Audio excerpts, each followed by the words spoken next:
Alright, Ronan MMA, welcome back to the channel. Now, UFC Fight Night, Vicente Luque versus Rafael dos Anjos takes place later this afternoon. I will apologize for not putting this out earlier in the week. I usually would. I've been dealing with a pinched nerve in my neck. With that comes horrible headache, so it was a little tricky to take notes, and I just kind of kept putting it off, but nobody cares. The show must go on now. I will go over every single fight of the night, starting with the first one, moving our way up, obviously, and I will try to go through the earlier fights as quickly as I can so I can spend a little bit more time on the main event, things like that. So before we get into it, like and subscribe. I would greatly appreciate it, dude. First fight of the night is Juliana Miller versus Luana Santos. Now, Miller got her ass beat last time out by Veronica Hardy, who, while she made a ton of improvements, I don't know that she is a top-level woman, and she's 3-2 in pro MMA, which is not great, okay? And she had a massive 2-year gap in between her pro debut and her UFC debut also. So, and then you see these kind of, not one as large as that, but you see these sizable layoffs in between each fight. So I don't know what's going on there. She's a little inactive. However, Luana Santos making her debut, or her UFC debut, that is. She's got a signature choke, it appears. She has a couple of anacondas on her record. She got a guillotine her last time out. Juliana Miller is almost exclusively, or at least in that last fight, exclusively a grappler. And she didn't look great at all. Veronica Hardy was able to fend off any attempts that she made against her, and her striking looked horrible as well. So if she's stuck on the feet, I don't know how that'll look for her. And considering she's fighting a girl who has about as many submissions as she has wins on her pro record, I don't know how that will work for her either. So I am going to be going with the newcomer making her debut, and Luana Santos to lock up a submission, possibly one of those anacondas that she is so fond of. Moving up the card to Damone Baba Blackshear versus Jose Johnson. Now, Jose Johnson, or Jose Johnson, whatever, dude, is taking this fight on very short notice, which credit to him. I don't think that he's going to get the victory, though. I do think Damone Blackshear will get this done somehow on the ground, either by submission or ground and pound TKO. He's a very good grappler. He has put on pretty good performances against decent competition, right? Like, he had a good fight with Farid Bassarat, who had a ton of hype on him, and, you know, rightfully so, he's very talented. He lost that fight, but it was not a blowout, and then he got a bounce-back victory over Luan Lacerda. He also went to a draw with Yusuf Salal, so he's fighting pretty good guys and, you know, being very competitive with those guys, so I do think he's going to get the job done. Jose Johnson, obviously, making his debut. He had a Contender Series decision win almost a year ago exactly, so I don't know why they've waited so long to put him on. Maybe he didn't get the contract, and they're just using him as a short notice replacement. Now, I do hope that they give him another opportunity. I really like when these dudes step up on extremely short notice, and it does work out for a lot of them, because we saw Diego Lopez last week. Dude's basically a superstar already, and he wasn't in the UFC until he took on a very short notice replacement fight and fighting Movsar Evloev, which is not a easy fight for anybody. So hopefully they give him another shot. I guess we'll see how things go. I mean, if he wins, obviously he's going to get another shot, but I do think Damone Blackshear is going to get this one done. Moving up the card to Jacqueline Amorim versus Montserrat Ruiz. Okay, the Montserrat, I don't know how to pronounce that name correctly. There's a little too many consonants in there. She's a crazy lady. If you look at her Instagram, she loves horror shit. She's got wild tattoos all over her body. According to the UFC's website, they could be wrong. Sometimes they fuck this up, but Amorim is a pretty big favorite, which is a little strange to me considering she lost her UFC debut, which was by decision, to Sam Hughes, who at the time had a record of 7-5. You know what I mean? Sam Hughes is not anything special, whereas Ruiz lost her last fight to Amanda Lemos, who is much better than Sam Hughes. I'm actually going to go with the underdog here in Montserrat Ruiz. I don't know how she will get it done, but I do think that she will win, especially considering she's an underdog. I think it's a pretty decent pick. I don't think that Jacqueline Amorim has deserved that large of a number beside her name. Anyways, moving on up to Josh Parisian versus Martin Buday. Okay, Josh Parisian, super inconsistent. He lost to Jamal Pogues last time out, got completely out-grappled and just basically controlled on the ground. And I don't consider Jamal Pogues to be all that good. I think that, we kind of saw that in his last fight. He's not anything special. He was supposed to fight Walt Harris last month, who I might have actually picked him to beat just because it is Walt Harris and he seems to choke pretty frequently. No disrespect, but Martin Buday, since being in the UFC, he got him after his finish on the Contender Series. He has yet to get a finish, and sometimes his fights can look a little sloppy, but he's got wins over Chris Barnett, Lucas Brzeski, and Jake Collier, who, while they're not amazing heavyweights or anything like that, they're all pretty good. And, he's just a lot more consistent than Josh Parisian, so I do think he's going to be able to get this one done. I think that Josh Parisian will... hopefully, dude, we see a finish, because otherwise we're going to get these two in round 3, and that will not be the most exciting thing in the world to watch. But I do think that Martin Buday will grind this one out and get the victory. Now, moving on up the card 2, Francis Marshall versus Isaac Dulgarian. Okay, Marshall's coming off his first career loss to William Gomez, which, by the way, it was a split decision, and William Gomez is a very good striker. So it's not like he was completely and totally outclassed. He obviously had a good showing of himself. He's got a finish over Marcelo Rojo right after his Contender Series win. So he's already fought a couple of pretty decent guys. Isaac Dulgarian making his debut. And, man, I hate when this shit happens because it's so hard to pick in favor of a guy who's been fighting dudes like this. And sometimes it's kind of hit and miss. You'll see them fighting totally shit dudes on their record, and you think there's no fucking way they're going to look like that in the UFC. Sometimes they come in and they do. Sometimes they don't. Isaac Dulgarian, though, recently, you know what I mean? Just like 1 or 2 fights ago, fighting dudes with a 1-1 record, 2-3.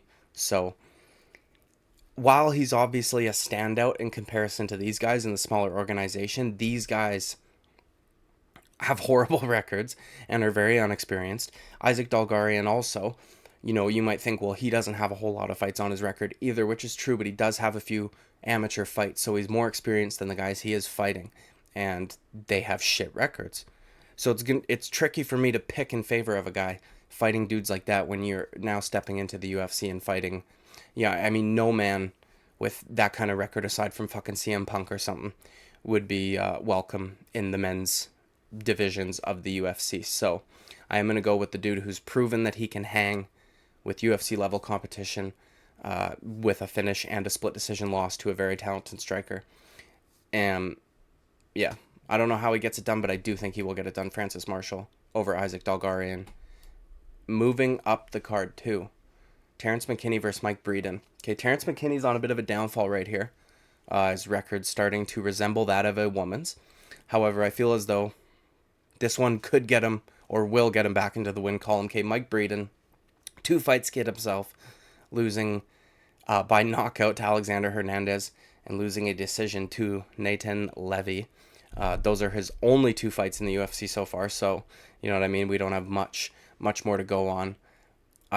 Man, this is an iffy one. Terrence McKinney, dude. It's hard to pick in favor of that guy right now. You know what I mean? But this dude's getting finishes against guys with like 9-5, 12-6 records, and while McKinney has gotten finished a couple of times, this dude's never fought a Drew Dober. This dude's never fought a Bonfim. Do you know what I mean? So I am going to go with Terrence McKinney to get an early first round KO. I think he'll be a little too much for a guy like Mike Breeden to deal with. Terrence McKinney, when he's on and he comes out there fast like a bat out of hell, he is tricky to deal with. He's very long. His range is weird. His timing's weird. We saw him hurt Drew Dober before Drew ended up starching him. But I don't know that Mike Breeden's going to be able to kind of deal with that. So I'm going to go with Terrence McKinney. This is an iffy one, though, because he has been on a not a great streak as of late. Now, moving up the card, too, JP Buys versus Marcus McGhee. Okay, dude, I picked against McGhee in his last fight, because while he's only 33 years old, he has the face of a 70-year-old man. I understand he's in shape, but Jesus, what the fuck? It looks like he smoked crack for the first 30 years of his life and then cleaned his act together and became a professional MMA fighter in the last 3. Okay, and he finished Journey Newsom in his debut, which is a much better win than the 8-7 guy he had beaten in his fight just before. That was another one of the reasons I picked against him. As I said, when you see guys beating dudes with shit records before the UFC, it's hard to pick in favor of them. JP Buy's South African dude, he's moving up from flyweight to bantamweight, whereas Marcus McGhee has, I believe, fought at featherweight before, so there's going to be a size discrepancy there. Dude's JP Buys has yet to get a win in the UFC, unfortunately. Now, he is still young, so we could potentially see some big improvements since he has taken about a year off. Not to mention, we just saw how goddamn good Cody Durden is who he lost to. Montel Jackson's pretty damn good himself. Bruno Silva's been on a tear in his last 3 fights, so he's not losing to scrubs. Do you know what I mean? And if he was cutting too much weight, then there is not like a total excuse there, but there is, something to factor in. This is a tricky one for me. Again, while McGhee looked great against Journey Newsom, I don't think Journey Newsom's all that good, and he does not have he doesn't really have a ground game. You know what I mean? He just hits hard. He's athletic. Journey Newsom's very inconsistent. He's 1-4 in his last 5. If that is who my note is about, I do think that is about him. I'm going to go with the underdog pick here and pick JP Buys. I'm going to trust that the year off from him has helped him significantly, that he's made improvements. He's only 27, so he's a very young dude. And he's been fighting killers. He's moving up in weight, so again, the size will be there, but I don't think McGhee, if I'm not mistaken, that Journey Newsom sub was his first professional submission. He might have had one more before that. So he's good on the ground, but he's not fantastic, right? If McGhee connects, it could be a problem for JP Buys, but I guess we'll see with the new weight class how that fares. I am going to go with JP Buys. I think that he gets the takedown, and I think that he eventually submits McGhee. His submission game is very good. So, he's a pretty big underdog. I'm not overly confident in that pick, but I wouldn't be overly confident in picking Marcus McGhee either. So, I'm going to go with JP Buys, the South African boy, huge underdog, to get a submission over Marcus McGhee, the 70-year-old man. Moving on up the card, too, Josh Fremd versus Jamie Pickett. Okay, Josh Fremd, fucking dude, missed weight by a lot. I think he weighs 189 or something like that, which pisses me off. I don't fucking like that. He's a huge favorite in this fight. I am going to have to pick him to win, but I tell you what, I hope Jamie Pickett knees his fucking face off. I can't stand when dudes miss weight like this. And you see the difference in financial freedom between a guy like a Stephen Wonderboy Thompson and a guy like a Jamie Pickett. Jamie Pickett doesn't make that kind of money. And he's been on a fucking pretty big losing skid. So he's only been getting his show money for his last 3 fights or whatever it is. So he has to essentially take this fight. Unless I'm missing some news somewhere that they pulled it off the card. As far as I'm concerned, it is not. Man, I don't fucking like that he missed weight. So I'm going to pick Josh Fremd to win. I think he's going to be able to take Jamie Pickett down, possibly submit him, or, just beat him up on the ground. But I do hope that Jamie Pickett knees his fucking face into oblivion when Josh Fremd is shooting a takedown. Because that's a huge weight miss, and that shit bugs me, man. And I honestly was one of the guys that liked the fact that Wonderboy didn't take that fight, because I feel like dudes will oftentimes do that.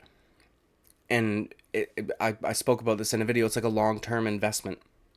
You're going to pay Wonderboy however much, 20, 30 grand, on the hopes that you beat him, and now all of a sudden you've jumped up 6 or 7 spots in the ranking, and just in a matter of 1 or 2 fights you could be fighting for a title. So I don't like when dudes do that, but I will be picking Josh Fremd to win just because Jamie Pickett hasn't been looking all that great. I understand the Bo Nickel one is what it is, and also the low blow that came with it, but he's lost to some dudes that were not all that before. He got subbed by Kyle Daukaus and KO'd by Dennis Tillilin, who is not amazing. So I'm going to go with Josh Fremd here, the big fat fucking weight misser. Now moving on up the card, too, AJ Dobson versus Tafon NCHUKWI. I don't know. NCHUKWI? Either way, dude missed weight also by a fuck ton. I think he's 189.5, which is unacceptable. So I don't know what the fuck's going on with that. Also, this fight card's crazy. You know how many guys on losing streaks are fighting other guys on losing streaks? Do you know what I mean?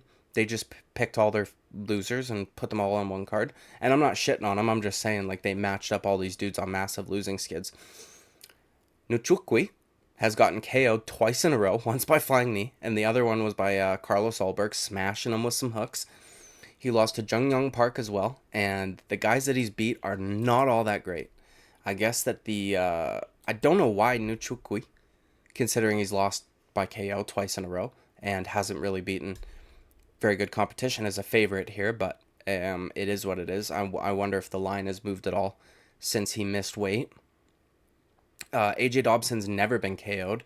He has some submission abilities, and he's only ever lost by decision. I'm actually going to go with another underdog pick here in AJ Dobson to get it done, especially NCHUKWI missed weight, so that could benefit him. But he's been KO'd a bunch of times, and if he did have a tough weight cut, I could see him potentially getting KO'd again here. But who knows?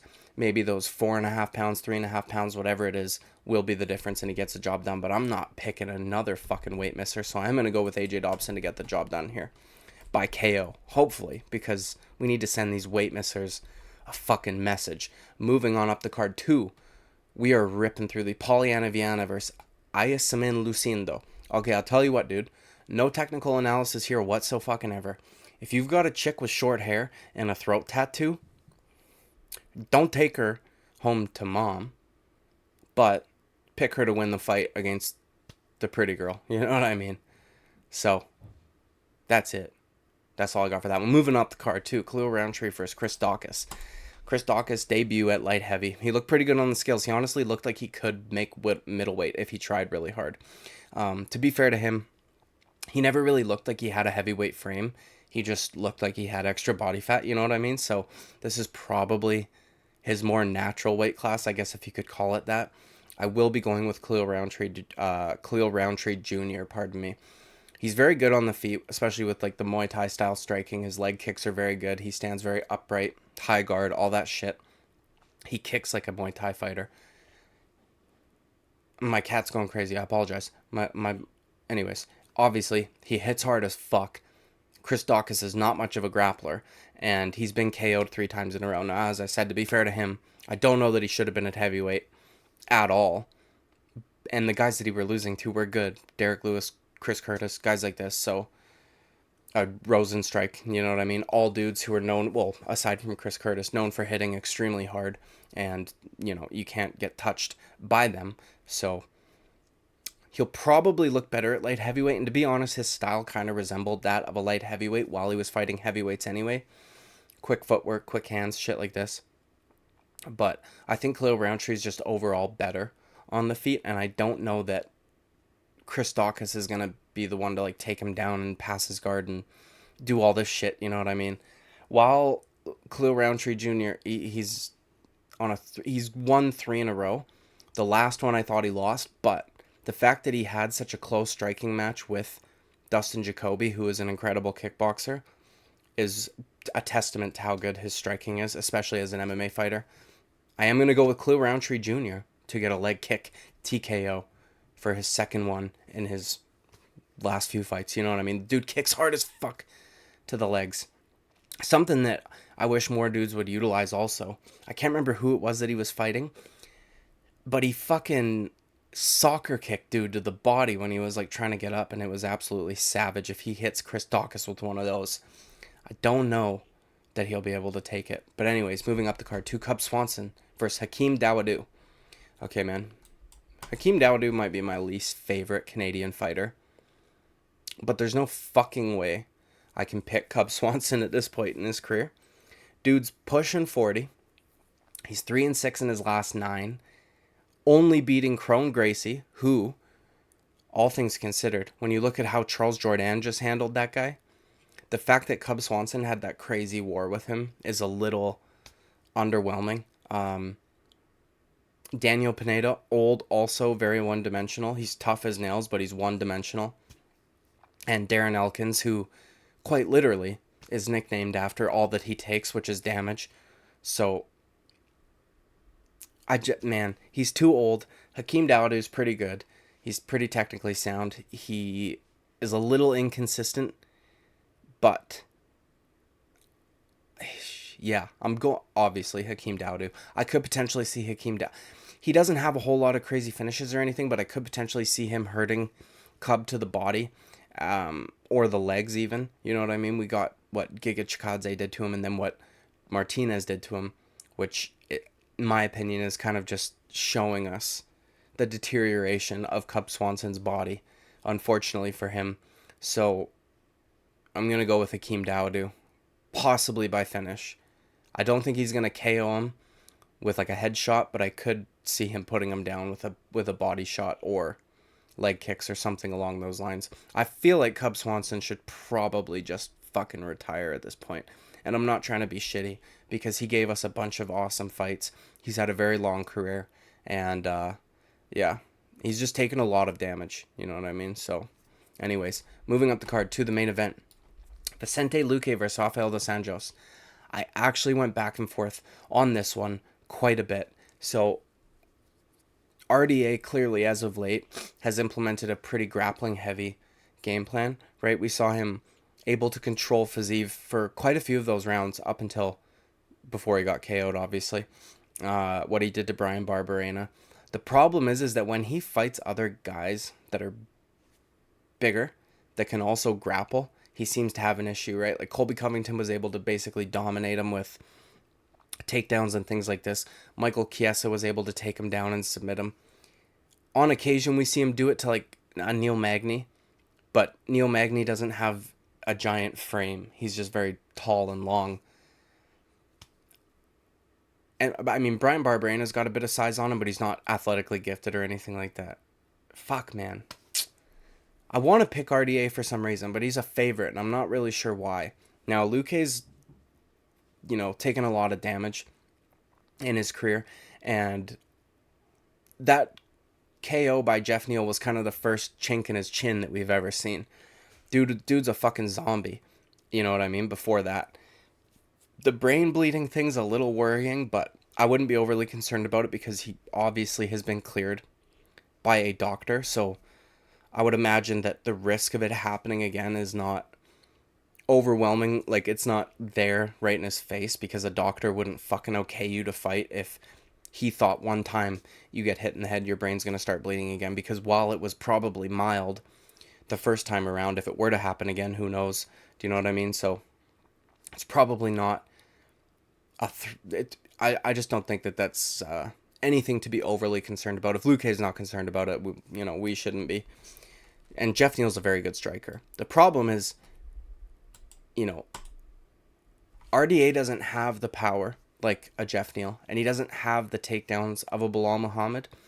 So if RDA was to get in a top position on Vicente Luque, I could see him actually submitting him, only because while Vicente Luque is very good on the ground, and while he's got very good submission defense, he's also got pretty good submission offense.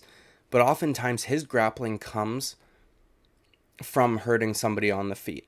Do you know what I mean? He'll lock up a Darce. That is his signature choke. I think he's got 1 or 2 submissions on his record that are not Darce chokes. He loves to get that shit. But even against Wonderboy, dude was getting outclassed on the feet for 3 rounds, and he didn't really try to make that a grappling match. So it's kind of like he wants to hurt you on the feet first, and then he'll jump on you and lock up a submission. So in pure grappling, I think I would give the edge to Rafael dos Anjos. I just don't know that he's going to be able to get the fight there, because, as I said, he doesn't have the takedowns of a Bilal Muhammad, and he doesn't have the power of a Jeff Neal. But what he does have is, they're both southpaws, I think, and he will be able to hang on the feet, at least for a little bit. So he should be able to mix up striking and then move to a takedown, and maybe at a time when Vicente Luque is not expecting it. But I don't think that if he gets him down, the fight's just over. I think he would have to work for it, and he would have to cook him a little bit. Man, it's a tricky one. I think what's going to be, I think the size is going to be a huge factor here. Vicente Luque is just bigger frame, taller, obviously. I think I'm going to go with Luque. Aside from the Jeff Neal KO, obviously, dude's got a chin of fucking titanium. And RDA doesn't have that kind of power anyways. And I don't think that RDA is just going to be able to take him down at will and manhandle him on the ground. Now, if it does get there, I could see RDA getting like an arm triangle or something like that. But I just, Luque's educated enough in the ground game, and he's got decent enough takedown defense when he's not fighting Bilal Muhammad. Damn, dude. I hate seeing RDA lose at this stage in his career. He's also pushing 40. Do you know what I mean? And he's not like a Cub Swanson where we've seen him just get fucking beaten and battered every time out. Like, he looks fantastic against some of these guys. Even in that Fiziev fight. I mean, that was a close fight up until that knockout in the 5th round. It wasn't like he was getting dominated or anything. He was holding his own. He was kind of controlling Fiziev on the fence and on the ground. But Fiziev's a smaller lightweight also. Keep that in mind. So I am going to go with Vicente Luque here. I think he's going to be able to get it done. I don't know that he gets a KO, but I could see him getting a TKO. Luque hits hard, man. Luque hits very hard. Now, he's not as fast as like a Rafael Fiziev, but if he hits you clean, you know, there were even moments in that Wonderboy fight where he looked to have stumbled Wonderboy a little bit. So he's just got to land clean. And I don't know that RDA is going to, especially at this stage in his career, I don't know that he'll be able to eat it. I wish I could pick RDA, but again, as a favorite, I think that Luque is probably the safer pick. So I will be going with Vicente Luque. I don't think he'll sub him. I could see him getting a finish on the feet, but I could also see him just doing enough damage to win rounds and not getting submitted, you know what I mean? So Vicente Luque in the main event. That's it. Like and subscribe. I apologize if I was low energy in this video. I do have a wicked fucking headache, as I said at the start. But it is what it is. Again, like and subscribe. I would greatly appreciate it. I will see you at the next video. Bye-bye.